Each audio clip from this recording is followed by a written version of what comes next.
Thank you for listening to BizPod with me, Paul. And me, Rachel.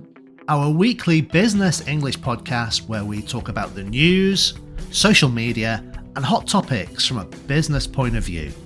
You'll get a podcast and links to the articles we discuss. This way you can share your thoughts too. Join us as we discuss what's on our minds this week.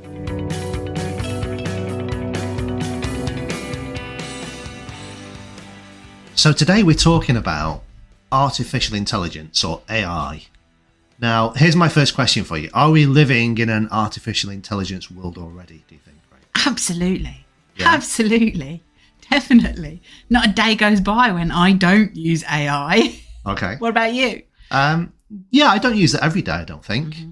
But I'm just curious. I mean, sort of thinking sort of science fiction movies. Oh. Are we living in an artificial intelligence world that we don't realise it?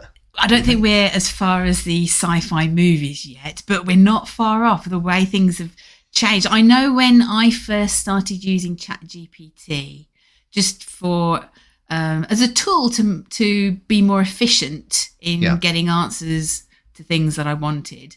Well, not answers, no, helping get my ideas together. Yeah. Then there was a period in Italy where ChatGPT wasn't available, and it was only a matter of a few weeks. But I do remember when it became available again, how much it shocked me that it had developed in such a short time. It was quite freaky. And of course, now there's Gemini, there's the Microsoft one. I can't remember what it's called. There's hundreds of different sort of versions of these artificial intelligence systems that you can use, large language models. Yeah, but there's loads, and not just one now, there's loads, Yeah. But anyway, the article we've chosen is about AI deepfakes. So what does that mean, Paul? Well, I suppose a deepfake is describing some bad actor using artificial intelligence to create something that isn't real. I think a good example, which the article talks about, is somebody copying President Joe Biden's voice and using that voice to tell people not to vote for himself. Mm-hmm. So it was like he was saying, "Don't vote for me," in a sense. But it's presenting it as if it's real, isn't it? And people, it's so realistic. People believe these.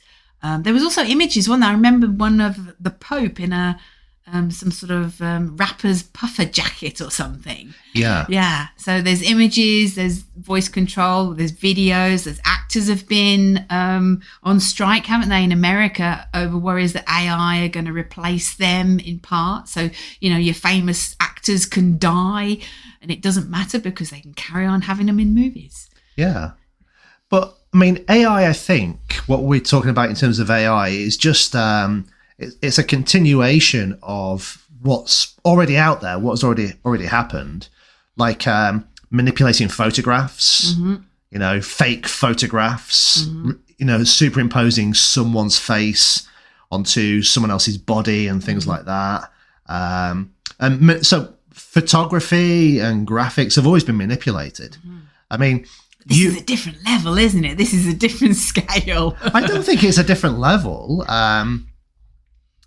I just think it's available for more people. If you think about movies over the past 25 years, the use of, let's say, artificial intelligence or special effects, if you the had whole tech side, I think you're talking about. If you had like $20 or $30 million, you could create a movie of almost anything and make it look absolutely real. Talking about recent movies with a lot of money, where there was obviously a lot of special effects, was the Jennifer Lopez movie where she spent 20 million of her own money, which we tried to watch last night, and it's just 1 hour long pop video, but with so much special effects in, it was off the scale.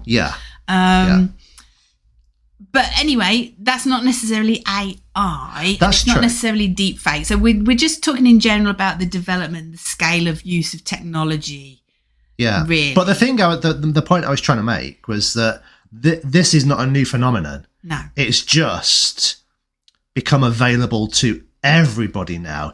In the past, you used to have to be a movie studio with $20-30 million to do it. Right. Now you just need a decent computer at home, and you can create the same effect. So, can it replace me at work? Not yet. But Silence. Yeah, I'm not maybe sure. soon. Maybe soon. I don't think so. Nobody No. will need to learn languages anymore. Yeah, well, I mean, with all of the Google Translates or the translation, technologies, yeah, It's getting better, isn't it? it is getting better. I mean, maybe one day we'll all have a Babelfish in our ear, and we'll all understand everything perfectly. Until that day happens, I think people will still need. Hopefully, we'll still need English language teachers. No. Okay. Yeah. Well, let's talk a little bit more about this article, because it talks about obviously that phone call where they created the voice of Joe Biden telling people not to vote for him.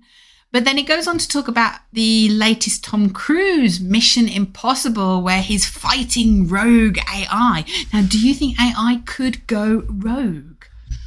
Of course it can. I don't think it will go rogue on its own, but I think there will always be people who will use whatever the technology is for bad purposes. Okay. It's inevitable.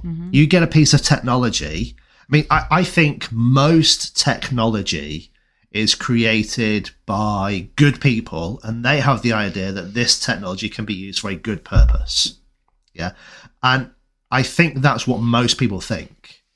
But technology, whatever it is, can always be used for other purposes. Bad. Yeah, for bad purposes. Yeah. And I think the movies love AI because AI is kind of this mythical creature, in fact. Yeah. It's an unknown, isn't it? It's exciting. Yeah. It's dangerous. It's but I mean, I'll tell you what struck me about that Mission Impossible. How come they didn't use AI to make Tom Cruise look younger? I thought it was a bit wrong to have a movie about some guy chasing rogue AI when the actor himself is like knocking on the door of his 60s. Okay. And really, I mean, he does all his own stunts and all the rest, but he's knocking on the door of his 60s. But it wouldn't be Mission Impossible without Tom Cruise. I'm surprised that's the thing that struck you, because looking at that article, the thing that struck me most about that article is that President Joe Biden is making decisions that affect everyone based on watching the movie Mission Impossible. That's the thing that struck me about it. That's not surprising, though. Yeah, it's kind of like, you watch a movie about I don't know what happens in schools, or you watch a TV show about schools, and you base your decisions on what you've just seen on TV. That's crazy. We watched Netflix and decided to go vegetarian. Yeah, but that's true. Game Changers. Yeah, but that was just you and me. Our decisions don't affect an entire country. Okay. Yeah. Right. Okay. But I mean, it goes on in the article, doesn't it, to talk about the regulation of AI and making sure it's not used by companies, not used for campaigns, in politics, just the kind of policing around social media growth and the use of AI when it comes to business, companies, politics, democracy.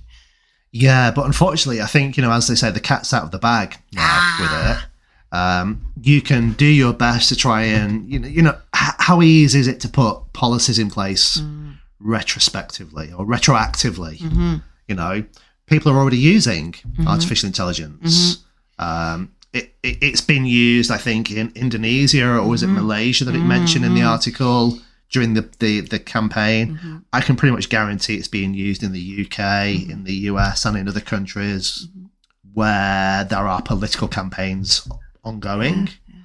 There's a lady in the article called Katie Harbath, and I loved it. Her mantra for 2024 is for people to panic responsibly. Yeah, I always panic responsibly. I don't think people know what to panic about, though, over artificial intelligence. I don't think it's the artificial intelligence that is the problem. It's how people use the technology. You can use the technology for good, or you can use the technology for bad. I suppose, it's in my view, it's similar to the gun debate that happens in America. Guns don't kill people; people kill people. Yeah. So you can try and ban guns as much as you want, but if I want to kill you, if I don't have a gun, I'll just reach for the nearest other thing that could kill you. Yeah, guns make it easier because it's a tool. Yeah, because it's a tool. Artificial intelligence is just a tool. Okay. But what about? I mean, there's another saying on the article which I liked. It says the real danger, they say, isn't what we're already scared of, but what we can't imagine yet. Yeah. So what about if AI becomes aware and realizes that human race is a bit of a tool, if you know what I mean? The opposite meaning of the phrase, to be a tool, be an idiot, be useless. Yeah. Will AI get rid of us? Well, eventually you would kind of think it's inevitable, wouldn't you? Yeah. Especially if you base what your future's going to be on what you watch in the movies. Terminator. Yeah. but that Harbath, what are the rocks we're not looking under? Yeah. New tech happens, new bad actors appear. There is a constant ebb and flow that we need to get used to living in. Yeah, but I think that's an ebb and flow that's always been there. Yeah, it is. It's just an ebb and flow that's always been there. Yeah. It's just that I think artificial technology is perhaps it's a giant leap. Artificial intelligence, not artificial technology. So, okay, artificial intelligence, it's a giant leap, perhaps not in the technology, but the availability of the technology. Let me use the gun scenario. The person who perhaps invented the gun, perhaps there was 100 guns at one stage, and those 100 guns were owned, let's say, by the government, or whoever. The people that controlled those guns had control over, who could use them and the bullets and what they could be used for. Artificial intelligence has been around for many, many, many years, but it's only really been available to a limited number of people. Now it's available to everybody. Yeah, just like guns in America available to everybody. Now artificial intelligence is available to us. And we use it. I use it for efficiency, for getting more things done on a daily basis. Yeah. Because we're good people. We're not the bad actors that Harbath is talking about. Yeah. We're the good people. I had a group class the other day, and we were talking about using AI, and there were 8 students in the room, and all of them were, I would say, late 20s, early 30s. And they're all like, oh, no. They're checking what you're typing. I don't have Alexa in my house, in case she's listening. And they were really, really, worried. And I'm like, okay, I'm mid-50s and I really don't think I'm saying anything that's that valuable. I really couldn't care less. They were a lot more worried and concerned about privacy than I really expected them to be. And I don't know whether they really thought what they were saying was that important that somebody would want to listen. Is it an ego thing? Yeah. Or are they being sensible and I'm being naive? No, I don't know. I mean, if you're using, there's a saying on the internet that if the service that you're using is free, then you are the product. Yeah. Because they're collecting your data, and that data, it has a value. Yeah. But I mean, what data do Google, Facebook, and all these social media companies really have about you that is so private? Well, with the AI, I have read that if you, for example, if you're writing a research article or you're writing a business proposal. Yeah. And you, maybe English is your second language, so you put that text into some AI program for it to proofread it, to perfect it, to rewrite it in a better way. It will use any of the information that you've entered into it then on subsequent searches for other users. So there could be a privacy issue there, I can understand. Okay, maybe. but then the information that you give it might not necessarily be correct or accurate. So there's also that thing to consider, which I'm sure the people behind the AI systems are thinking about. Yeah. But also the information that it gives you. Yeah. I mean, we've asked for quotes, haven't we? And you have to say to it, please give me an accurate and true quote from a notable person. Because if you just say, give me a quote, it will invent one. Yeah. Yeah. And say, well, you can't call it a quote if you don't know who said it in what context. Do you know what I mean? Yeah, so you've got to be careful how you use, these... It's all to do with the prompts. ChatGPT, yeah. There's going to be lots and lots of development, isn't there, on becoming a good AI prompter? Yeah, I think so. Yeah. But I think, it's like with anything, most people will get there with practice. Mm-hmm. Although I remember reading a few months ago about prompt writers. Mm-hmm. There's a new job. You can become an AI prompt writer. Mm-hmm. Oh, can I have that job, please? Yeah.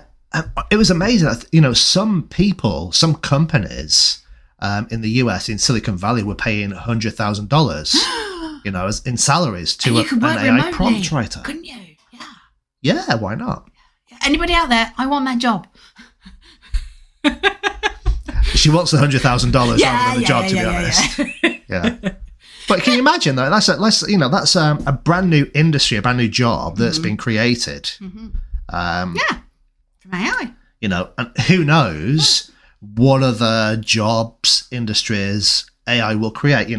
Like that quote says, it's not what we're already scared of. It's what we can't imagine yet. Yeah. But I mean, with regards to the prompts, that's something we've learned from using AI. That you do on a daily basis perfect your prompts. Yeah. I prefer using Gemini than ChatGPT because I can talk to Gemini.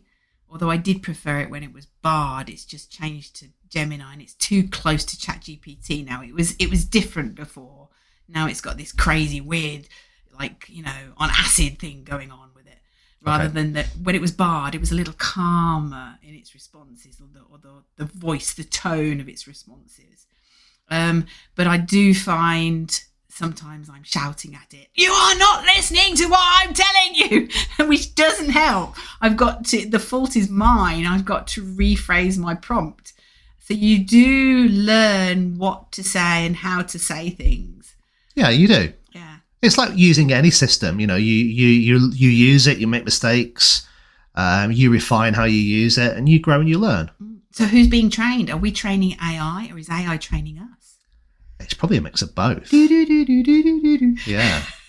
Although, conspiracy theorists, if you're a Hollywood movie writer, you would think it's AI training us. AI is training us how to, I don't know, how to do what?